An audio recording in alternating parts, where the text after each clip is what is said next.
Hello and welcome to the final lesson of this section. In this section, I want to tell you about one simple truth. Not every attack is going to lead to a checkmate. Sometimes when you sacrifice a piece and try to checkmate your opponent gives back some material and protects himself from being checkmated. So when you are in this situation, you don't have to forcibly try to checkmate your opponent. When you are getting a winning middle game position or you are getting a winning end game position, you should simply take it. Let's look at one example. In this position, we are white and white played a killer blow on the g7 square, knight cross g7, king cross g7, and the reason he did is bishop d4. He can put a lot of pressure on the f6 square and win it. Black played knight d7, white played rook cross f6. This time a killer blow on the f6 square. Knight cross f6. And the reason is rook f1. White is going to recover all of the material. Rook cross f6 is the threat. If black plays a move like, let's say, just protecting his queen. How do you protect the queen? Let's say just queen goes back. Bishop cross f6 check. King g8, queen h6, and in the next move it will be a checkmate. So black cannot afford to save his queen. That's why he played rook c5. And white played rook cross f6. Our threat is we are going to give a discovered attack on the black's king. Black cannot play a move like queen e7, protecting his queen, because we play rook e6 check. It's a discovered attack on the black's king, and in the next move we are going to win the queen. So in this position, black is forced to play queen cross f6, bishop cross f6, king cross f6. Now white has only two pieces left. Using these two pieces, white cannot checkmate the opponent's king. White played a fantastic attack, but it did not lead to a checkmate, and that's okay because it led to a winning middle game position.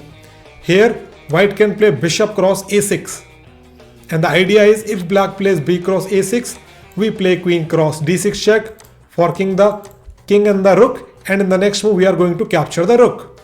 So here black is forced to play king e7, then we play pawn to b4 attacking the rook. After rook e5 we can play bishop cross b7, and this position is completely winning for us. Thanks to these two passed pawns, we are going to push these pawns and we are going to make a queen.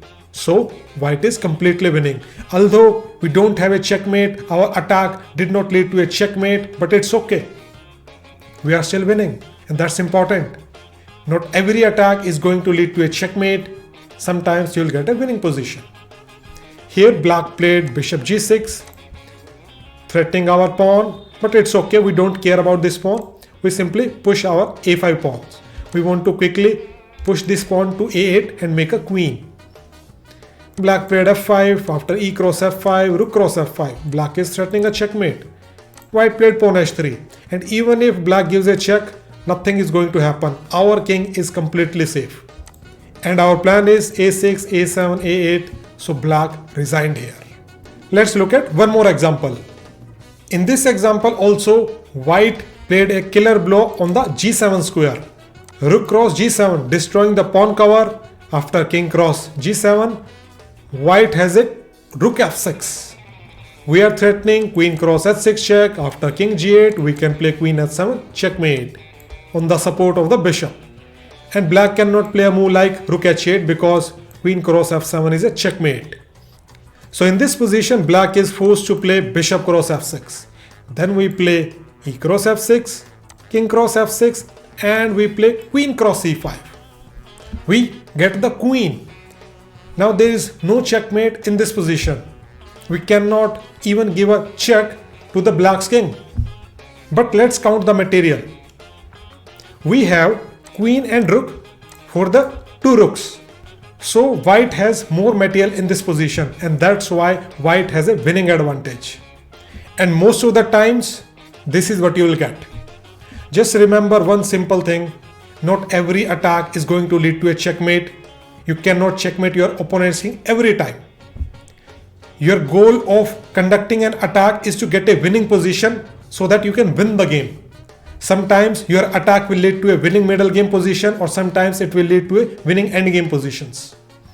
And when you get these opportunities, you should take it. That's it for this lesson.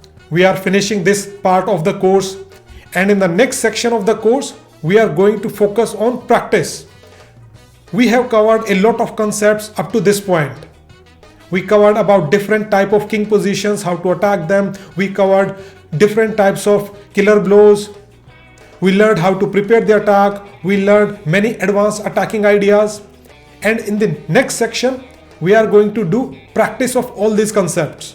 I'm going to ask you questions. You are supposed to pause the video, think about it, and try to find the best move, so that you practice what you have learned so far. Without practice, you are not going to implement these ideas in your game. So they will be basically useless. So I request you that when you go to the next section of the course, you take a board, physical board, put it in front of you, and then when you are watching the video, when I ask you to pause the video and find the best move, you actually pause the video, use your mind and try to find the best move, and then compare the answer with my explanation. Okay, let's go to the next part.